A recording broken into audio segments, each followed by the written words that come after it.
But the stream's been live every single day apart from 2 days, which is pretty crazy. It's pretty impressive, I would say. Anyways, kicking things off onto Lorena. Both players open with a kind of a safe pool first. Not really an aggressive pool first, just safe, no gas either.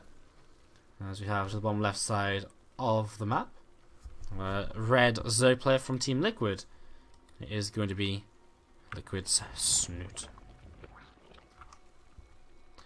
And in the upper left, our teal Zerg player from Dignitas, it's going to be Tefel, who's had a pretty good run of ZvZ so far. He took down Bly in the semi-final and the quarterfinals to be here. He took down Bly in the quarters, he took down Hanfi in the semis. So ZvZ is looking pretty good. So I would be, I would not be taking this lightly if I was Snute. He starts up 6 links to start things off, looking for a little bit of aggression. He'll fall behind a little bit on the drone count because of this, but nothing too major as he comes in, sees the kind of opening from his opponent, and realizes that it's a pretty similar time game, just Tefel has a slightly faster gas. Both players with the hatchery at a similar time. These few lings, let's see if they can get any damage done. As these lings pushing across, and just going to have a look to see what exactly they'll be able to get up to here. So these lings coming across, they'll be popping up into the high ground here in a couple of moments. Here we go. Kaboom. Lings. So they'll kind of nibble away in this hatchery. They'll probably not be able to kill this at all. He's not really making more Zerglings either, so he's not looking to continue being aggressive. He's going to look to try and force out a few more Zerglings of his opponent. And we're going to see the kind of dance back and forth as he's actually going to get himself a drone kill. So nice control so far by Snute. And Tefel messing up a little bit. Snute again just trying to dance around and trying to grab a Zergling or so. He picks off one more drone. And Snute just going to have to back off away from this now. So Snute just backing away from this. Tefel is able to chase this away as well. You'll see the Zergling speed is on the way from Tefel. Snute going to bypass Zergling speed completely. Going to go straight into a Roach Warren. So again, this kind of bypassing of the Baneling Nest has been becoming more and more popular lately. And it's kind of just going straight into Roach is becoming very popular in general. So I think Tefel might do something similar. Just he's obviously getting Zergling speed still. It means Snute's going to be relying on basically no Zerglings at all. He might start up a later Zergling speed. Let's see what he wants to get done here. It might just be because of the positions that if he goes for a Zergling, a Ling Roach all in, he maybe doesn't need Lings to kind of reinforce as quickly because the rush distance is pretty short anyways. 18 more Lings on the way up from Tefel. He's going to be start making units against the units of Snute. Snute with 8 Roaches queued up, and you'll have a 9th queue in a moment as well. And we're going to see Tefel coming down this left hand side of the map with these Zerglings. So Tefel coming down this left hand side. Queen's already in position here to try and push these back and defend initially. Roach is up on the high ground, starting to come out, and Snute's going to start pushing across the map with Queen Roach. Now these Zerglings, they're not going to be able to do too much here. They're going to come in around for a surround, however, but I think there's just too many Roaches. The Queens have a couple of transfuses available as well, so Snute shouldn't really lose anything here. A disastrous fight for Tefel. You can see Snute lost 6 Zerglings so far this game, and he just killed every single Zergling of Tefel, and so this timing from Snute is going to be able to do way too much. I was going to see these Roaches coming across and looking to see what they can get up to. But it's going to start morphing in, but I'm not sure if A, they're going to be here in time, or B, if they're going to be enough, especially if Snute just splits up a little bit. Corrosive Battle on a couple of these eggs, not going to be too meaningful as, well, Bane's about to kick in here. Snute will begin to split backwards and minimize the damage he takes from these Roaches. And Ravager's trying to get back as well. The Queens will help out, pulling his Zerglings back too. And again, he is reinforcing with Zerglings. It's just he doesn't need the speed because it's a short rush distance map anyway. And we're going to see Snute just taking game number 1 just like that. Game 1 goes the way of Snute. And yeah, going to be jumping into game number 2 of this in just a couple of moments. Whoa, donation. Thank you very much. GO123 Go TGG. Thank you for all. Thanks for all the high quality and well mannered content you put out. I've really enjoyed listening to and watching your stream. Thank you very much, GO123 Go TGG, for your $10 donation. Have some STI hearts. Thank you very much. Appreciate it very much. Let me get you updated onto the. Well, let me jump into this game, and then I'm going to update you on the donation list down below. I'm gonna have to check your name again while I do that because it's not quite an easy one to remember. Go123 Go GG. A unique name, very unique name. I bet it's not very often you sign up to a website with that name and it's taken. Thank you very much for your donation. Appreciate it, dude. Have another SC2I heart. Have another SC2I heart. Thank you very much. Leviat Crest going to be my map number 2 as we get ready to load on into this. In fact, we're already on the loading screen. So let's jump into this and see what happens in our second game of this best of 5.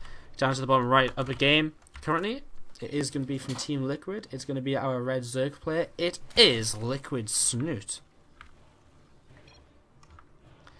And the upper left side of the map is going to be our blue Zerg player from Team Dignitas. Already got himself into prize money today, but it would be a great result if he was able to take down Snute as well. As our blue Zerg player, it is Dignitas Tefel. And as we get ready to go into the second game, we're going to see Snute going to be turning on the aggression once again in a much different form to what we just saw from him in game number 1. As we have the gas pool opening. And that's going to allow him to have a very fast Zergling speed and be very aggressive in the early stages of this game. We'll see if he chooses to pull out of gas and go for kind of just the Link Flood style, which we've seen him do earlier today against Grumpy or Gloomy, I think it was, in the round of 16 or maybe round of 32, one of those rounds. As we're going to see this just get up. So we're going to see him, yes, he is pulling out gas. So it was the same map that he played against Gloomy on. And so he is going to do the exact same thing where he pulls out gas, and this allows him to move into the natural hatchery very quickly, while being aggressive with a lot of Zerglings early on. You can then draw in behind it very easily, and it kind of puts your opponent in a tough position in terms of defending, because they're not going to have link speed as fast as you, or as many Zerglings most likely. It works very well on these kind of 4-player maps where you're unlikely to be scouted early on, unlikely to be scouted early, and just in general, just, again, unlikely to be scouted early on and just quick to hit once you leave your base as well. As we're going to see Snute starting to come across the map, his natural hatchery does begin. It was a pool first opening out of Tefel, and that's worth keeping in mind here. That pool first means he's going to have some lings and an early queen of his own. Fast Baneling Nest comes down from Tefel as well in response to these Zerglings, so Snute will still have an early Zergling speed to work with, and that's going to be something which is very useful for him. And already you can see he's forcing a Spine Crawler, and behind this Snute can just start droning up himself. With these Zerglings already across the map, he's already putting on damage, forcing units, forcing Spine Crawlers. And well, if Tefel's not careful, we might see a few drones going down here as well on the low ground, which are being pulled down. Currently not mining, and Snoot's going to pick off another Zergling or so. There's a drone kill as well, now evening up the drone count, and with 4 more drones on the way, Snute is about to take the worker lead in this game. And as this link speed is going to kick in right now, and Snute jumps on up into this high ground, and well, there's a Spine Crawler, but he's going to be able to get himself a couple of drones here just because of the fact there's nothing really in position to deal with, although nice pull away by Tefel. Snute though still with the speed and able to kind of just loop around and maybe try and grab another drone here, grabs another Zergling which is low on hit points already, and Snute just trying to take these better fights, surrounding the Zergling here, surrounding the Zergling there, just making advantage. Just look at this, lets a Zergling through, pulls back, lets another Zergling through, fights again. Now the Banelings come in and Snute just has to avoid these. He may go down and get some damage on the low ground. He actually gets 1 Baneling for a Zergling. Another nice trade from Snute's point of view as he'll grab 1 more drone.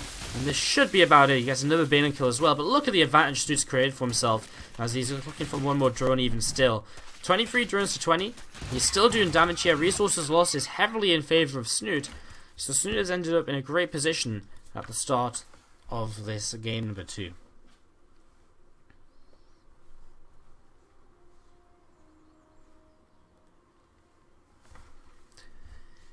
So these Zerglings are going to be continuing to come across the map. A couple of queens will have out to defend. There's no speed on these lings, so Snute should not really have too much of an issue dealing with it.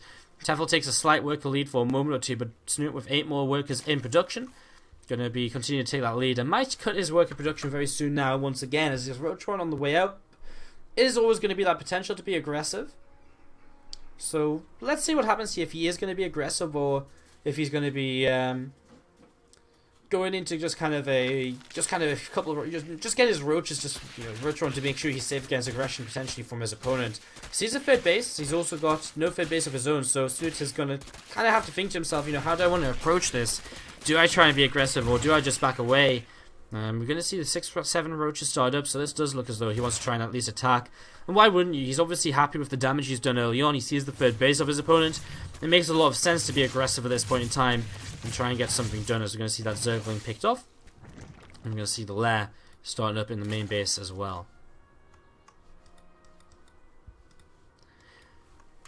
Roach is going to be coming out here from Snute, going to be obviously getting ready to push across the map. Tefel will see it for the first time now, glimpses it with this Overlord, sees it again with this Overlord. So now Tefel knows exactly what's going on. First Ravager begins to morph in, and this is very similar to what we saw earlier from Snute against Zhuge Liang. As this Roachling timing, well, he's going to get ready to go for it. It's basically, you know, the way this build works is he basically says, you know what I'm going to do, guys? I'm going to get into a position where I can just make roaches, and then I'm going to spam lings after my first few roaches and just try and see what I can do. First Bailing doesn't connect too well. Second Bailing targeted down. Great control by Snute. He's pushing in here just as these Spankles are starting to come up, and so he's going to probably be able to kill off these Spankles pretty quickly. There's another few Bailings. Immediately pulls his Zerglings back away from this. Splits away with his Ravagers as well to minimize the damage he takes on these. And yeah, he's going to be able to break through these Spankles without any issue at all. Way too much over here for Snute, who even pulls a couple of Queens across the map. And Snute looking deadly today, and I say deadly because he's just killing everyone so quickly in these ZvZs. He really, really is. As another Corrosive Bile comes down, there's the GG. Tefel takes it, and Snute moves through into a 2-0 advantage in this best of 5. Wow.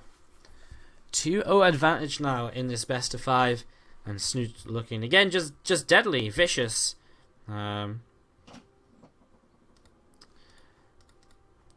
Deadly and vicious, basically. I mean, what else can you use to describe him? Decisive. Bit cheesy, I guess. As we get ready to jump into game 3 of this best of 5, basically. So you'll see casters jumping on into this.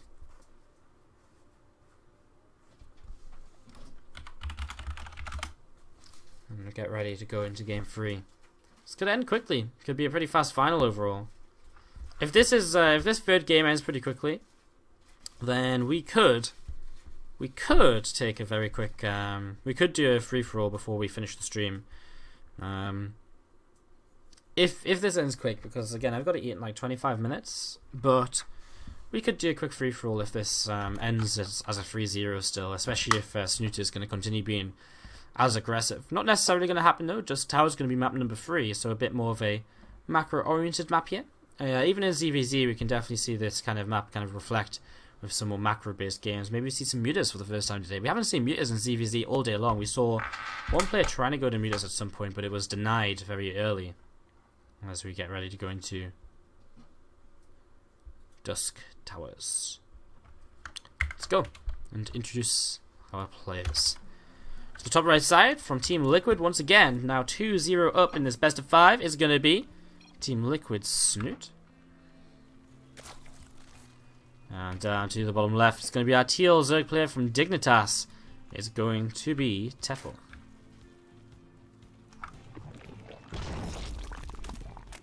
Did I say Tefel takes it? Oh, my bad. It happens sometimes when you're just spewing out words. You let a few slip that aren't meant to be, well, aren't the right way. Or aren't in the right order or so. That happens. You guys know what I'm trying to say, though. So, ZvZ on this map is generally going to be hatch first. Sometimes you see the 13-12, 14-14 or so come into play. But it's not going to be the case this time. It's both players hatch first in different locations. Snute hatch first on the low ground. Tefel hatch first in the back. We'll see if Tefel wants to try his free hatch before pool play again on this map, like he did against Hanfi. And it looks as though he will. Brings this drone out towards this low ground and gets ready to drop this third hatchery. So Snute obviously won't identify this as a free hatch before pool play just because of the fact he doesn't get an overlord over here in time. And when he does get over here, he'll see this hatchery finished, and then he'll not really know about this hatchery in the back. You're going to see a couple more overlords coming across. You're going to see a hatchery coming down, of course, from Snute, as we mentioned already as well.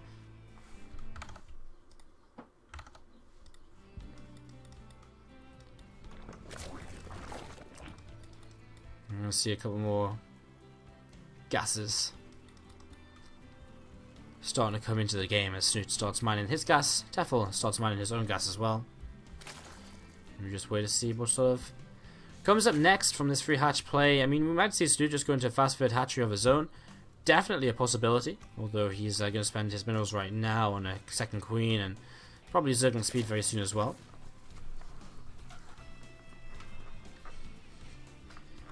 I was going to see the third hatch getting ready to come down over to this right-hand side. So third hatch is going to come down from Snute, so pretty much mirrored of what we saw between Tefel and Hanfi.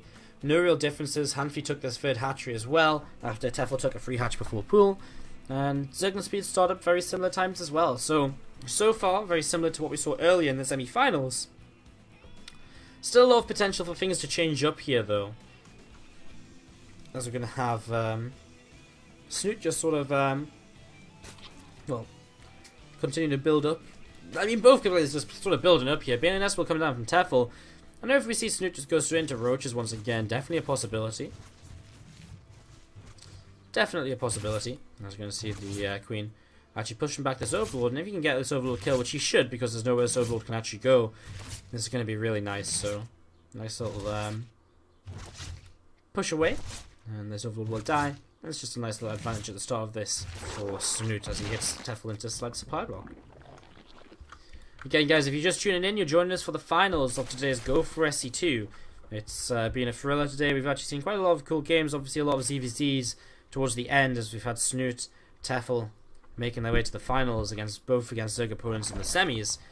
But it's been a good one. So yeah, it's been enjoyable. Been enjoying it. And if you're just tuning in, I hope you enjoy the rest of the games. If you're been here for a while, I hope you've been enjoying the games all day long. As we're going to see Tefel will get a drone here. Snute a lack of response to these couple of Zerglings as he has his own lings coming across the map. Tefel has a couple of Banes though, and Snute, well, he's going straight into Roaches. 9 Roaches on the way again. It's this same aggressive timing now with Snute. This time though, Tefel with his own Rotron on the way, is he going to overcommit to drones once more is sort of what we've got to ask ourselves. Let's see a couple more Banes coming in on the ramp, a third Baneling coming in as well. And we're going to see these Lings just backing off over to this side of the map, and Tefel going to backing off. Well, that doesn't really make sense when he's attacking.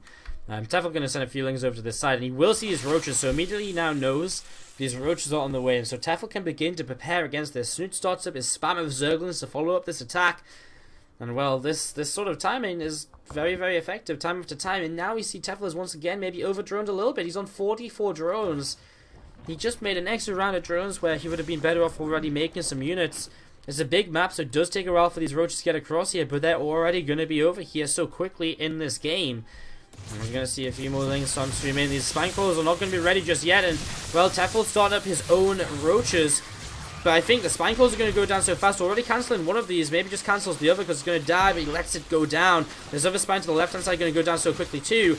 And the Zergling number from Snute is just going to be so high that the Roaches, despite being probably in high number for Tefel, the Roaches are just going to be in trouble because the Zerglings from Snute just keep on coming in here. Ravager as well helps out quite a lot. Although that being said, Snute's starting to be turned around. As you'll see, Tefel starting to clean this up. A couple of Corrosive Vials though being a little bit useful as Snute has a few more Lings coming across the map. Looks as though Tefel will end up holding this on. His own Zergling reinforcements really helping him out to turn this around. Now Snute has to go back into droning. And he's got what? I mean, he's got what? About 10 worker lead? So Snute has a lot to catch up on. Tefel's also droning at this point as well. Snute with a lot of Lings still. Without the Roaches, means he can't really fight into this at all. The Lings will be helpful to kind of keep him, keep himself alive defensively, especially if he has to make some Roaches to defend too. Snute going to be coming in and just going to be, well, trying to take this fight. He's actually going to fight pretty well just because he has so many Zerglings, but again, I mean, he cleans out the Zerglings and that's about it. And now he's going to be forced to back away. At the end of this, we'll see Snute kind of down his supply a little bit, just down on Roaches mostly, still down 5 workers as well. We'll try to run by with these few Zerglings to the left-hand side. We'll see the lair is about halfway done from Tefel, plus 1 starts as well from the Evo Chamber. And these are advantages which Tefel just continues to take in this game. The lair, the Evo Chamber, the upgrade. Their advantages he will come away with now after Snute's unsuccessful attack here. How often are GO4SC2s? Asks Aero does in the chat. GO4SC2s are every Sunday and Thursday. Thursday doesn't have a prize pool. It's just for GO4SC2 points to help you get into the monthly finals. Every Sunday is the €150 GO4SC2. We try and cast as many of them as we can. We've not been able to cast the last couple of weeks because of Team League and other things going on. This week, we obviously can cast it. Next week, we probably can't because it's Mother's Day, so I'm going to be busy while GO4SC2 is on, unfortunately. So, we'll not be able to cast next week's, but we should be back the week after, hopefully. Following these Zerglings around. Snute is definitely behind, but he's actually built up a worker lead now, just so far behind an army, so If Tefel attacks soon, Snute should be dead. Snute should be very dead. But if Tefel doesn't attack, maybe Snute finds a way back into this with the worker lead he's established. It's definitely possible. If Tefel doesn't attack, I mean, 14 worker lead will bring Snute back into this eventually. And he's going to be behind an upgrade, but defensively with Ravagers, he might be able to make this happen. He might just be able to make this happen. As you see these lings continue to stream across here from Tefel. And, yeah, I mean, Tefel kind of comes across, he sees a lot of Roach Ravager on the high ground, but is it as much as he has? No. And so maybe he decides to attack. Maybe once Roach Speed finishes and he's going to have +1 as well kicking in, it's going to be pretty much the best timing he could hope for. So here we go. Tefel starts to move across the map. Snute is about half the army supply of his opponent right now.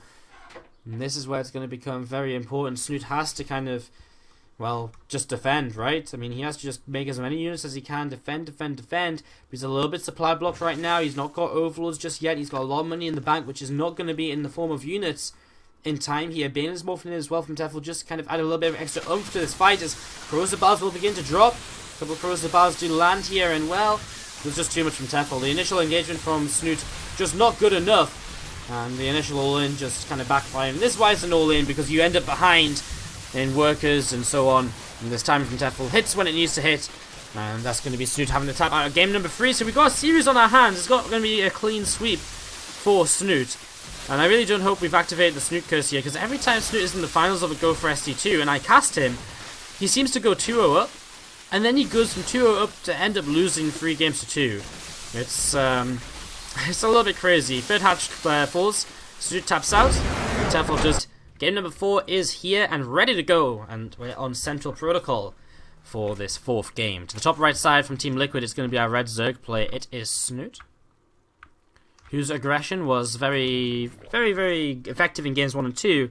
Tefel starting to kind of catch on to what's happening and was able to find an answer in game number 3, which brought him his first point of this series. Here's Tefel to the top left side from Dignitas here on Central Protocol. The hold was clutch, and it was a little bit. I don't know if it was clutch or the fact he was always going to hold. It was just going to look scary initially. You know, it's like one of them things where he actually kind of was always going to have the units, I think, to hold on, because he realized it soon enough. And he had Roach roaring down, he had Roaches already on the way, and he had the Zerglings to reinforce. So it looked pretty clutch.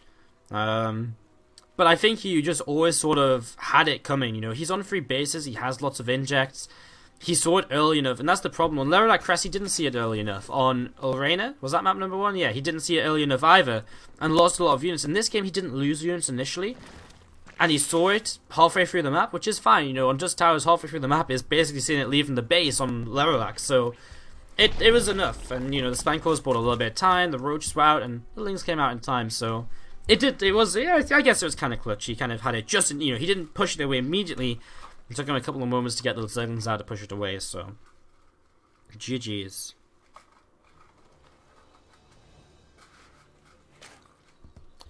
As we get ready to jump into this 4th game, ready to see what's going to be happening. Fairly similar build so far. Hatch gas pool from Snute. It's been a pool hatch gas out of Tefel, so nothing really too major in the difference. Tefel going to be the first to pop down a Bane and Snute will be putting his own down in a couple of moments, although maybe not if he does for this 3rd hatchery. And he is going to go for this 3rd hatchery right now. So 3rd hatch coming down. And we'll see what sort of happens next from Snute. It is the Bane and S, so he's not going to go into Roacher this time. And we will see a little bit of Ling Bane Wars this time around. What the F? 58-minute ad? If you get a 58-minute ad, do make sure to report it through the report ad button. Helps Twitch get rid of ads that are too long and should not be on the system. As we see these couple of Zerglings starting to move across the map from Tefel.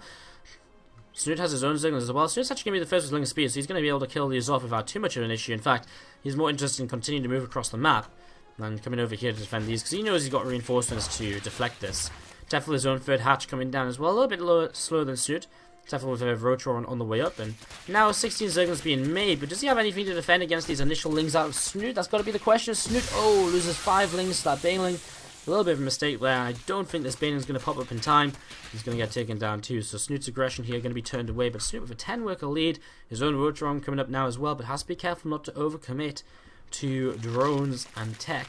Well, Tefel has a lot of Ling Bane starting to come across the map as well. Another map where Ling Bane gets across the map very quickly here, honestly. And we'll see Snute 40 more Lings on the way. He's got a few Banes morphing in, and that's the important thing. Having Banes already morphing in means that they're not going to be sniped by these Zerglings as they get over here. That's when things get really troubling, as we'll see Tefel, first Baneling, runs in the first Baneling Snute, but just 3 Zerglings, that's fine. He was trying to pick it off with kind of a low number here, as Snute is well, kind of determining what's going on. This is a mess of units as 3 Banelings go down for Tefel over here to not really gain anything. It looks as though Snute will be able to turn this around. He's got another Baneling about to pop, and that just buys him so much time in this kind of upgrade engagement. So as long as he doesn't waste this Baneling, he should be fine here. And we've got a couple of Banelings here as well. I'm going to see the Banelings continue to be used, and Snute will defend. 11 Roaches, 10 Roaches on the way. So both players going into Roaches now, but Snute, with a 10 worker lead, takes the advantage here on Central Protocol as another Baneling goes down. Not the best of trades, but at this point the Roaches are out, and so Snute has enough to hold on. And that's what this is all about, as he actually comes forwards and takes down another couple of Lings, as Tefel doesn't babysit them well enough just yet. And these Roaches continue to come across the map, and going to be looking to see what exactly they are going to be able to get up to. Lair on the way now for Snute, and Evolution Chamber as well. So he gets ready to go into kind of his continued Roach play with +1 and so on. As Tefel going to ask for a quick pause, and we'll see where he goes from this from this position now. I mean, we're in a position where Tefel is down in workers. He's about to be down in Lair, down in Evo Chamber too. So his upgrades are going to be later, his Roach speed is going to be later. Nothing is looking good for Tefel. His army is a little bit larger. It's 11 Roaches to 11 Roaches though. 11 Roaches to 11 Roaches with Lings and a Bane to help out Tefel. And I'm not sure if that's really going to be enough to swing things into his favour if he attacks across the map. Not with Defender's advantage of short reinforcement distance, which is available for Snute. So, interesting situation here as we get back into this now. You see a few extractors being added on, and Snute, going into the lair, might decide to start up could start up a Spire, something we still haven't seen yet in a ZvZ today. Delayed Spire is something which will become more and more popular in the ZvZ matchup, and we'll see if that's something Snute wants to invest into, or if he just wants to keep on making Roaches, basically.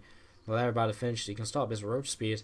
We'll see exactly what he wants to do in a moment. Takes his Sacred Gas as well, which isn't too strange for kind of Roach-based play anymore, just because of the fact that with Roach-based play, you're quite often looking to kind of go into Ravages as well, and obviously the more gas you have, the better it is for you. So it's not like kind of old school Roach Hydra in HOTS or so, where you only needed 3 gases initially and then a 4th gas, and you never took a 5th and 6th gas for a long time in the game. It's a little bit different nowadays. We do just see Roach speed, more Roaches on the way up. Tefel pushing across the map though, he's just going completely all in right now. I mean, you look at this and he's got no lair, he's got no upgrade coming in. So Snute, it's all about him just defending, and he hasn't really seen this coming across the map, but he's getting into a pretty good position to hold this. With more Roaches popping out, he's got his own Ravagers. He's going to cross a Bile and Overlord here, although it's not going to kill it off. And so here we go, Tefel starting to push forward. Snute realizing his army is here. He's going to get himself a Ravager before this even begins. Backs away from the Corrosive Bile, a couple of Banelings. Well, mostly getting cleaned up here. Snute continuing to reinforce. His +1 isn't here just yet, though. Here come them Zerglings to tank for Tefel. Snute, is he going to be able to have enough to hold on against this? We'll see him starting to pull a few drones in just to help tank for a little while. 60 more Roaches being made. His +1 is, what, 20 seconds away?